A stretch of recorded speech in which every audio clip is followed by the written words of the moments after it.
Hey guys, thank you for having me, and I also want to make a categorical thank you to New York for welcoming Hillary for America and our many lesbians to your fair city. We have a handful here, but I'll say that we accidentally hired a lot of them. I want to start by saying, acknowledging a thing up front. It's possible that not everybody in this room likes my boss. That's okay. If you set aside what you read in comment sections on the internet and in my personal Twitter mentions, I believe that we can have a free exchange of ideas anyway.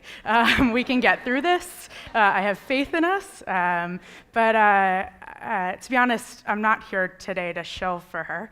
I just wanted to take a few minutes and talk about how we're attempting to navigate the shifting landscape on the internet to tell great stories about Hillary Clinton. We have a sort of awesome task, and I'm sorry for the word I'm about to use, but it's one of the most disruptive in United States history. We're trying to elect the first female president.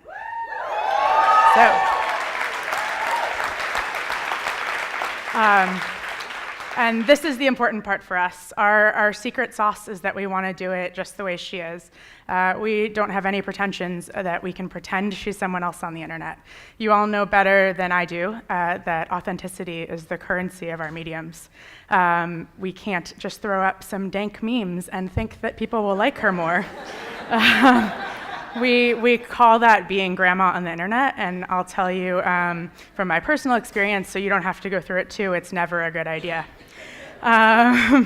But the thing that we have on our side is you hear a story over and over again when you're in Clinton world. If you get to know Hillary Clinton, you get to love Hillary Clinton.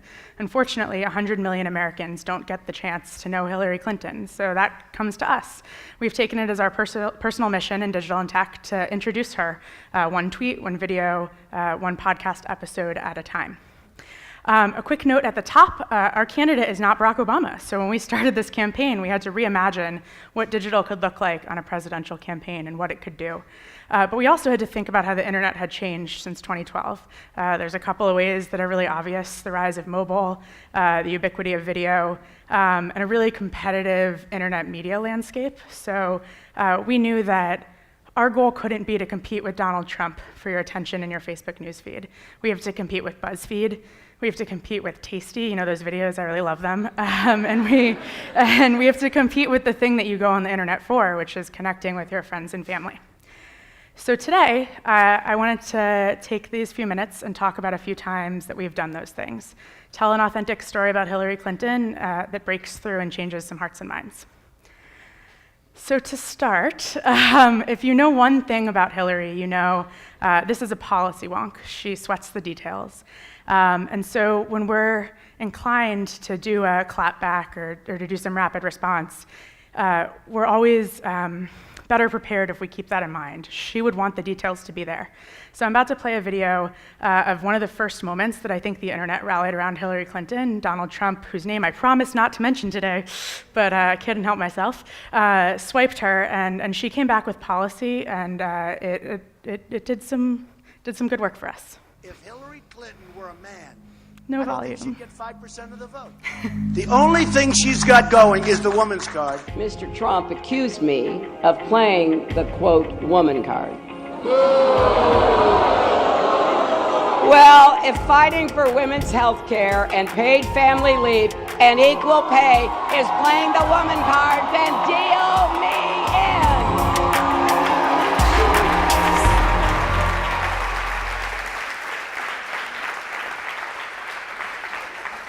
So we always want to take advantage of moments like that, obviously, but stay true to her by keeping policy right in there. You guys weren't the only people who liked that. After that video, people demanded we start selling women cards, and we sold 350,000 in 36 hours. If you knew a second thing about Hillary Clinton after the policy wonk thing, it's that she's deeply committed to kids and making their lives better. So I'm going to say right up front, it is not cheating for us to put pictures of Hillary Clinton and children on the internet. Hillary Clinton and puppies might be cheating. But we want to take every opportunity to lift up that value that's important to her in our campaign, particularly in big moments. So this was the night she clinched the nomination, June 7th. And rather than a celebratory photo, a celebratory moment, we asked how she wanted to celebrate. And she wrote a tweet that said to little girls across America, this night should tell you that you can do anything you want, include be president of the United States. It's for you. On a different tack, fast forward a few weeks, we won the nomination. President Obama endorsed Hillary, and that person I'm not going to name again tweeted a thing, as he's wont to do, saying that nobody wanted 4 more years of President Obama. If you know a thing about Hillary Clinton, she's tough. She's not worried about getting hit, but she's fiercely loyal. And one of the things that we really love about her and want to amplify is the loyalty she has for her friends. So we fired this baby off, and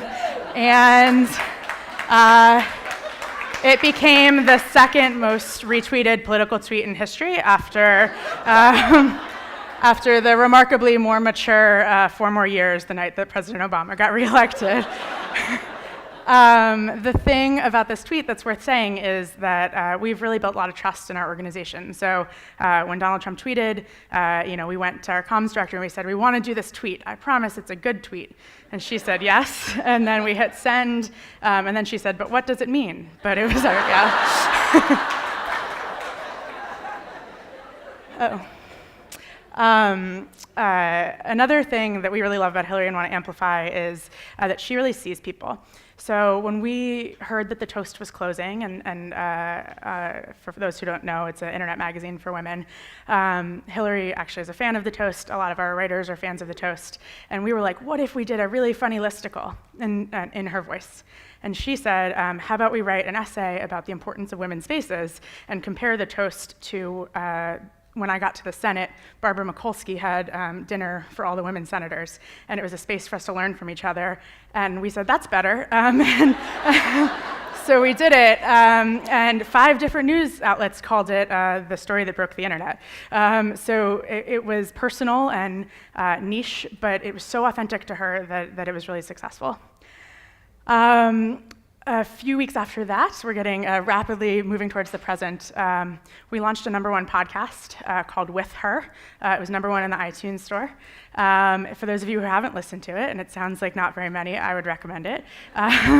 We thought that the intimacy of audio would be really good for her. It would give her a chance to communicate in a low-stress environment, and she knocked it out of the park. I'm going to play a really quick clip, because we're running out of time, but I think it'll give you an idea of the fact that she has a learning curve of 0 for this kind of stuff. Before we get started, I have a question for you. Yes. What should I call you? You can call me whatever you want to call me. You can call me Hillary, you can call me Madam Secretary, you can call me Hey You, anything you want. I'm not going to call you Hey You, but I'll call you Hillary. Right, okay. We ready? Hi, Hillary. Hi, Max. So you can call me anything you want to call me. That's a learning curve of 0. And way back at the beginning, I'm going to go back to what I said at the start, which is that one of the things that we hold as sort of a central tenet of all our work is that when you get to know Hillary, you love her. And most people don't get the chance. So a few weeks ago, we were like, oh, what if we had people who love her tell the internet about it? And so we started releasing these videos of women and men she's gotten to know over the years, people, including people she's met on the trail. So I wanted to introduce you to Janelle. You know, when you're going through chemo, there are some dark days. I'd been wanting to go to a rally. My daughter really wanted to go see Hillary. So we brought some posters, 13th chemo yesterday, 3 more Hear Me Roar. And then Hillary came over and introduced herself. You know, I just started to cry, and she just took all the time in the world with us, it seemed like. Oh, I'm so glad to see you. For 30 minutes that day, it was amazing to be me. Over the months, she's checked in on me, wanted to know how I was doing. Yes, if I can help in any way I will. We're gonna keep fighting. You can be at that inauguration. You bet, I'm counting on it. She didn't have to do that. My husband and I have asked ourselves the question, why has she been so kind to us? A lot. Oh, look at all your hair. we don't know. But she cares. She listened and she cares. I'm Hillary Clinton, and I approve this message.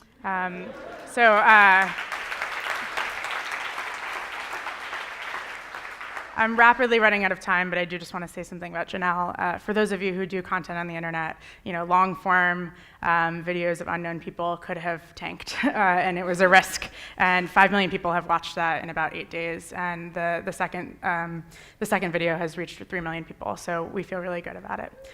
And the last thing I wanted to mention is, so if those were 6 times, if you were keeping track, that we helped the internet love Hillary Clinton, there's one that she did all on her own. So I, about 18 months ago, reached out to Humans of New York because I really thought that that would be a great platform for her. And I wanted to make it perfect. I wanted it to be outside, like Humans of New York, maybe in a park. And when push came to shove and we finally got on the schedule, we could do it in a hotel room in Midtown. And I was like, this isn't going to be great. But what happened was she blew me away, and she blew Brandon, the interviewer, away, and she blew the internet away. And it was a really good reminder for me that the best thing you can do if you want to create great internet content is start with something really wonderful, and that's Hillary Clinton. So thanks, guys.